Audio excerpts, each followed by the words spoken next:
मुझे ये बताएं कि ये तिल के क्या फ़ायदे होते हैं, क्या नुकसानात होते हैं इसके? हाँ, ये अच्छा सवाल आपने किया। देखें, तिल जो है इसके बहुत सारे फ़ायदे होते हैं और ये आपकी स्किन के लिए बहुत अच्छा होता है। इसके अंदर विटामिन का भंडार है। इसके अंदर विटामिन ए से लेके ज़ी तक जो है वो न्यूट्रिशंस जो हैं वो पाए जाते हैं और ये आप जितना खाएँगे उतना फ़ायदेमंद होता है। इससे आपकी स्किन ग्लो करती है। आपकी कमर का दर्द भी ठीक रखता है, मतलब आपको हसास-बसास रखता है। तो तिल जो है अपनी लाइफ में आप लाज़मी इसको ज़िंदगी का हिस्सा रखें, बहुत फ़ायदेमंद है। और तिल की मैं आपको क्या फ़ायदियत बताऊँ, जैसे कि आपकी शक्ल देख के मुझे लग रहा है कि आपको पेशाब का बड़ा मसला रहता होगा। आप वो खाएँगे, आपका वो मसला हल हो जाएगा। तो ये है तिल के बेनिफिट्स और तिल खाना चाहिए। आपने जो बोलना था बोल लिया। मैं आपसे बॉडी मोल्स की बात कर रहा हूँ, जो बॉडी पे तिल होते हैं। ओह! अच्छा, आप उस वाले तिल की बात कर रहे हैं। देखिए, इसके ऊपर रिसर्च की है, आपने रोमन एम्पायर का नाम सुना होगा। एक मैंने रोमन एम्पायर था। रोमन एम्पायर थी।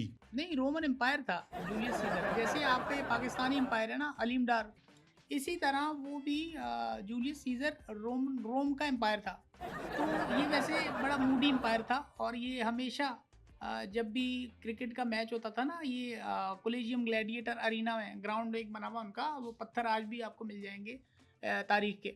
तो उसके अंदर जब भी क्रिकेट मैच होता था, ये अक्सर आपका दिमाग ठिकाने पर है?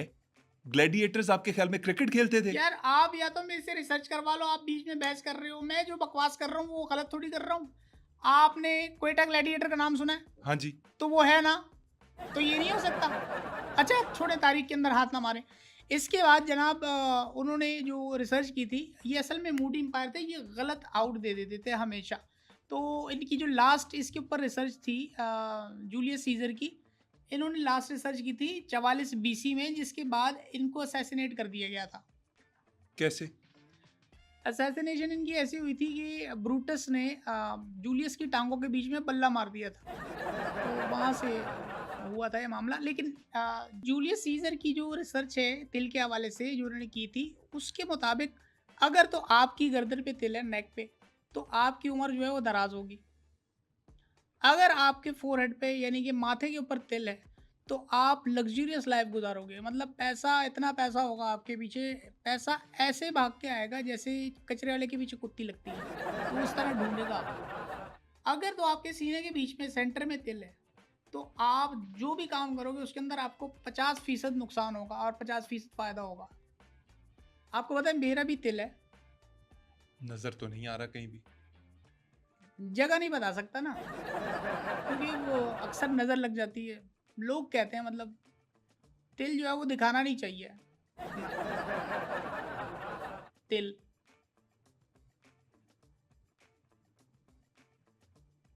कुछ गलत कहा क्या मैं? ठीक क्या बोला अभी तक आपने? यार 1 मिनट मेरी बात सुनें। ये आपने अभी जो बात की है ना, वो बिल्कुल गलत बात की है। क्या एक तो मैंने आप मैंने इस शो क्या के अंदर आ गए हो, नहीं देखिए, चश्मा उतार के ना आप मुझे गुस्सा मत दिखाएँ। गुस्सा मुझे भी आता है। मैंने गुस्सा दिखाने के लिए नहीं, मेरी नज़र की ऐनक है, मैंने इसलिए लगाई। नहीं, बिला वजह आप यहाँ बैठ के अरस्तू बनने की नाकाम एक्टिंग कर रहे हैं। कभी आप चश्मा पहन लेते हैं, कभी उतार लेते हैं। आपके हाथों में कीड़ा है क्या? नहीं, मुझे ये बताएँ अरस्तू के दौर में ग्लासेस होते थे? नहीं तो वो पानी कैसे ऐसे पीते थे?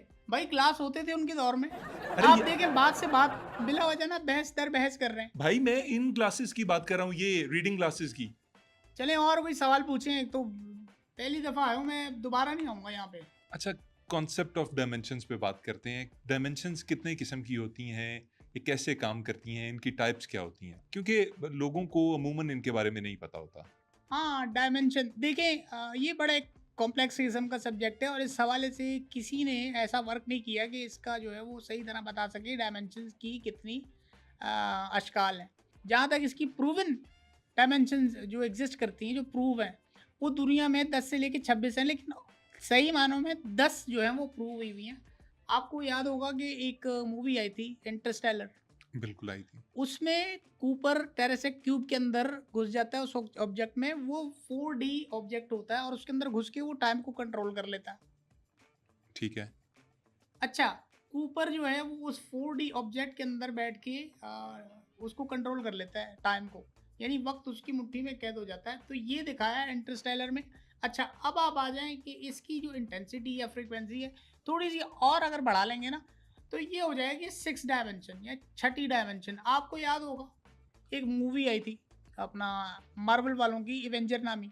बिल्कुल आई थी। तो डॉक्टर स्ट्रेंज के पास छठी डायमेंशन वाली यानी 6 डायमेंशन वाली पावर थी, जिसकी वजह से वो क्लिनिक भी नहीं जाता था।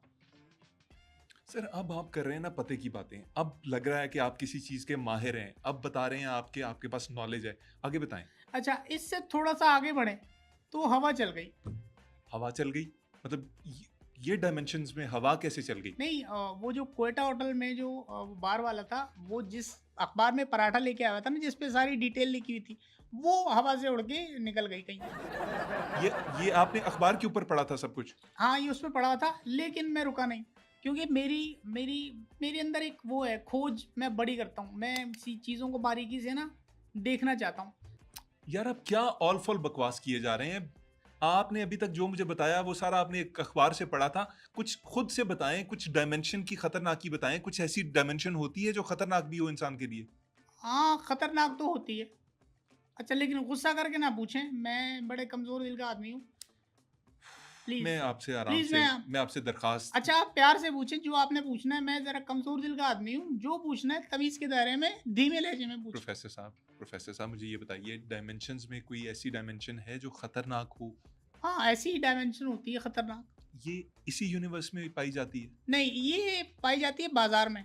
यानी कि बाज़ार में आप एंटर हुए रश वाली जगह में, कोई अननोन डायमेंशन से आपके साथ यूँ टकराया और आपकी जेब कट गई। यानी कि आपका काम किसी ने उतार दिया और आपको पता ही नहीं चला कि कौन किधर से आया और जेब काट के चला गया। ये होती है अननोन डायमेंशन। आपने कभी खुद डायमेंशन एक्सपीरियंस की? हाँ, मैंने की है। कौन सी? वो है थर्ड डायमेंशन। ये क्या होती है? मतलब ये है कि परसों की बात है, मैं अपने घर से निकला बिल भरने के लिए, तो गली से मैं जैसे ही निकला हूँ, फ्रंट डायमेंशन से एक लड़का आया, एक राइट डायमेंशन से आया, एक लेफ्ट डायमेंशन से आया। उन्होंने आते हुए मुझे रख के चंबा दिया, यकीन जाने कि मुझे 2600 डायमेंशन दिखना शुरू हो गई। फिर बाद में वो मेरा पर्स भी ले गए, मोबाइल भी ले गए, मोटरसाइकिल भी ले गए और बिजली का जो बिल भरना था वो भी ले गए। तो ये होती है डायमेंशन। खतरनाक होती है ना ये, क्योंकि आपको इसका पता नहीं होता, कहीं से भी आ जाए। तो ये है डायमेंशन। आपकी एक आंख छोटी क्यों है? नहीं, देखें, आपका ना चीज़ों को देखने का जो ज़ाविया है वो गलत है। मेरी ये आंख नॉर्मल है, ये वाली बड़ी है, वही बचपन से। तो वो आपको लगता है कि मेरी एक आंख छोटी है। लेकिन आप आई शेविंग पे ना जाएं, आप जो सवाल करना है वो सवाल करें। यहाँ पे मैं किस लिए बैठा हूँ? प्रोफेसर साहब आपको शर्म आनी चाहिए। ये नॉलेज उंडेल रहे हैं आप मेरे शो पे आके। यार, इंतहाई बदतमीज़ आदमी है आप यार। यानी एक बंदा अपने काम छोड़ के आपके शो में आया हुआ है और नॉलेज दे रहे हैं, आप बोल रहे हो। मैं बहुत आपको बहुत इंतहाई बदतमीज़ है आप। आप आइंदा से मत आइएगा, मैं आपको बुला के गलती कर बैठा हूँ।